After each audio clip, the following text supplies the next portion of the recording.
आऊज़ु बिल्लाहि मिनश शैतानिर रजीम बिस्मिल्लाहिर रहमानिर रहीम रब्बि इश्रह ली सदरी व यस्सिर ली अमरी वाहलुल उक़दतम मिन लिसानी यफ़क़हू क़ौली रब्बि ज़िदनी इल्मा। सूरह बकरा की आयत नंबर 230। फ़ाइन फिर अगर तल्लक़हा वो तलाक दे दे उसे, फ़ला तो नहीं, तहिल्लु वो हलाल हो सकती, लहू उसके लिए, मिन बाद उसके, हत्ता यहाँ तक के, तन किहा वो निकाह कर ले, ज़ौजन शोहर से, गैरहू उसके अलावा। फ़ाइन पस अगर तल्लक़हा वो तलाक दे दे उसे, फ़ला तो नहीं, जुनाहा कोई गुनाह, अलैहिमा उन दोनों पर, अन यतराजा ये कि वो बाहम रजू कर लें, इन अगर जन्ना वो दोनों समझें, अन युकीमा कि वो दोनों कायम रखेंगे, हदूद अल्लाह की हदूद की, व तिलका और ये हदूदुल्लाह अल्लाह की हदूद हैं, युबय्यिनुहा वो वाज़े करता है उन्हें, लिकौमी यालमून उन लोगों के लिए जो इल्म रखते हैं। अगर शोहर बीवी को तलाक दे दे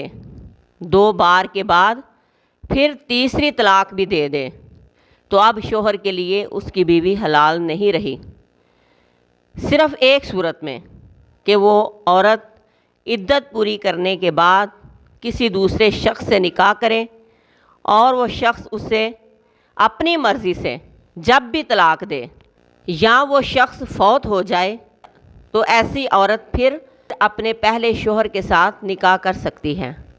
लेकिन इस सारे मामले में इस बात का ध्यान रखा जाए कि औरत दूसरा निकाह सिर्फ़ इस मकसद के लिए ना करे कि वो पहले शोहर के पास जा सके, बल्कि बिल्कुल नेचुरल तरीके से निकाह हो और मकसद सिर्फ़ निकाह के बाद तलाक ही ना हो, घर बसाना हो। जो भी तलाक के मकसद से दूसरा निकाह करे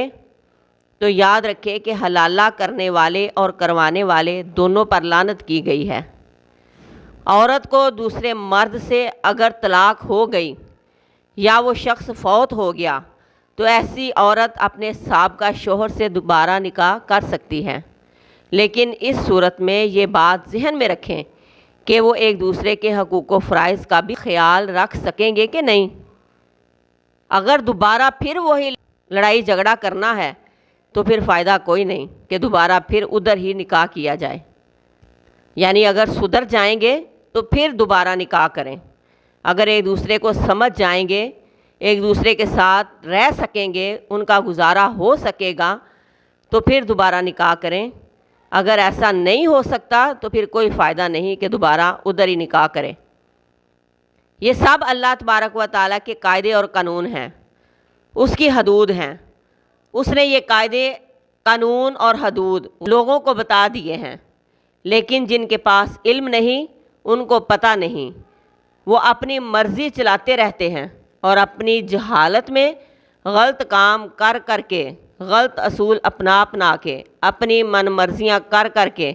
घर के घर वीरान कर रहे हैं।